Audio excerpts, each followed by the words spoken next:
ये विकल्प तो मछली को तब आता है जब मछली को पानी में से बाहर निकालकर किनारे पर डाला तो मछली को विकल्प आता है, मछली चिल्लाती है।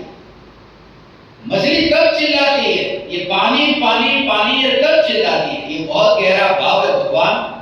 ये जो चैतन्य चैतन्य चैतन्य जब तुम बोलते हो तुम्हें लगता है कि इतना अहोभाव भगवान आत्मा का आया कि अनुभव हो रहा है। मछली को जिस समय पानी अनुभव में आ रहा है उस समय मछली ये बोलती तक नहीं है कि पानी पानी, ये बहुत गहरी बात है। वो ज्ञान की अंतर की अनुभूति में ये विकल्प ही नहीं है कि यह ज्ञान मात्र भगवान आत्मा, इतना भी जहां विकल्प नहीं है, वो ऐसी अभेद चैतन्य की मस्ती, उस मस्ती से सम्यक दर्शन का जन्म होता है। और उस सम्यक दर्शन का जन्म हुआ उसके बाद में सहज रूप से जो राग और द्वेष के भाव होते हैं वो उदयगत परिणाम है। उसकी बात आचार्य तुमकुन देव यहाँ करते हैं। राग और द्वेष के विकार के भाव भगवान आत्मा में उत्पन्न होते हैं और जो कर्म आत्मा में आकर के बनते हैं, कर्माण वर्गणा आत्मा में आकर के चिपकती है, वो राग का भाव, वो तेल जिसकी वजह से वो धूल आकर के शरीर पर चिपकी है। मगर वो शरीर और तेल ये दोनों एक है कि अलग अलग है? ये गाथा ये बताती है कि जिस तेल के कारण वो धूल आकर के चिपकती है, जैसे ये शरीर उस धूल से अलग है, जिस तेल से धूल आकर के चिपकती है। ये भगवान आत्मा ये द्रव्य कर्म से तो अलग है, मगर जिन राग और द्वेष के भावों से वो द्रव्य कर्म आत्मा में आते हैं वो आनंद पर्याय का है।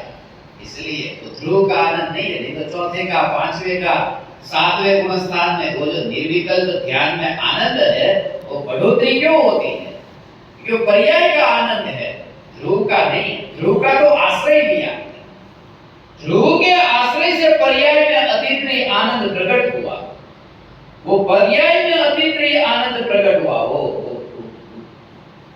उसका आधारभूत त्रिकाल ध्रुव भगवान आत्मा वो अनुभव में नहीं आया। हो कहाँ नहीं आया? अनुभव में नहीं आया, अनुभव के अंदर वो नहीं आया हो। जहां अनुभव हो रहा है आत्मा के अनुभव की पर्याय में, ये दो बात समझो, एक ये त्रिकाली ध्रुव भगवान आत्मा और ये आत्मा की अनुभूति की पर्याय, और ये राग द्वेष के विकल्प, ये राग द्वेष के विकल्प, और ये शरीर और ये संयोग, ये सब ये है अनुभूति की पर्याय, ये पहली होगी। और ये है राग द्वेष के भाव, ये शरीर और ये शरीर के संयोग, माता पिता भाई बहन पुत्र पत्नी गाड़ी मोटर बंगला, ये जो है त्रिकाली ध्रुव भगवान आत्मा। जिस समय आत्मा की अनुभूति हुई तो ये भगवान आत्मा अनुभूति के अंदर नहीं आए, अनुभूति में तो पर्याय ही अनुभव में आई है, ये भगवान आत्मा यहाँ नहीं है। उसका तो आश्रय था, उसका भाव समझेंगे अभी, आश्रय क्या होता है और अनुभव क्या होता है।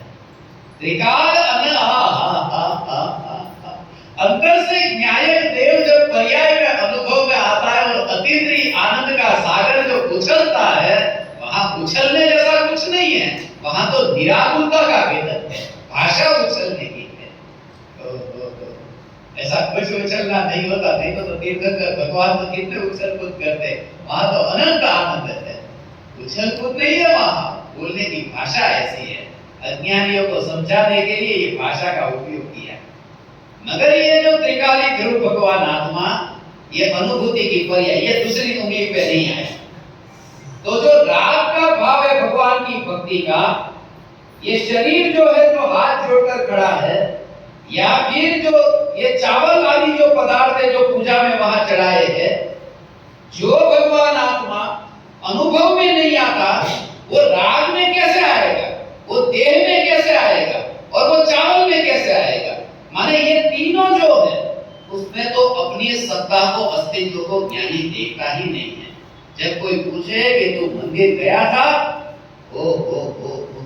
तो मंदिर गया था तो सम्यक दृष्टि की वो जो ऐसा समझो, समझने के लिए कि सुबह 4 बजे भगवान आत्मा अनुभव में आया और निर्विकल्प अनुभव हुआ और 7 बजे मंदिर की ओर जा रहा है, तो मंदिर की ओर जा रहा है, मंदिर जाके आया, तो मंदिर जाके आया, मंदिर जाने का भगवान की भक्ति का भाव आया था, मगर मंदिर जाकर के नहीं आया। वो दृष्टि कैसी है? मंदिर जाकर नहीं आया। अरे मंदिर जाने का भाव आया, वहां पर भी नहीं जाके आया, भाव में जाके नहीं आया, उसमें भी नहीं गया, क्योंकि श्रद्धा ये है कि 4 बजे जो अनुभूति की पर्याय है, उस अनुभूति की पर्याय में यदि चला जाता तो 4 बजे की पर्याय नष्ट हो गई, तो उस समय ही में नष्ट हो गया होता, तो अभी तक टिका कौन है? तो जो अनुभूति की पर्याय में 4 बजे नहीं गया था, वो दर्शन के राग की पर्याय में कैसे जाएगा? मैं दर्शन करने जाने वाला तत्व नहीं। समझाऊं काय?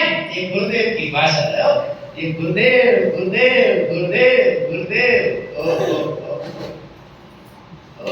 ना कौन कहता है हे भगवान, ऐसा अंतर में गुरुदेव गुरुदेव ज्ञान का स्रोत, अतीन्द्रिय आनंद का आधार स्वरूप आनंद, ये कैसा है?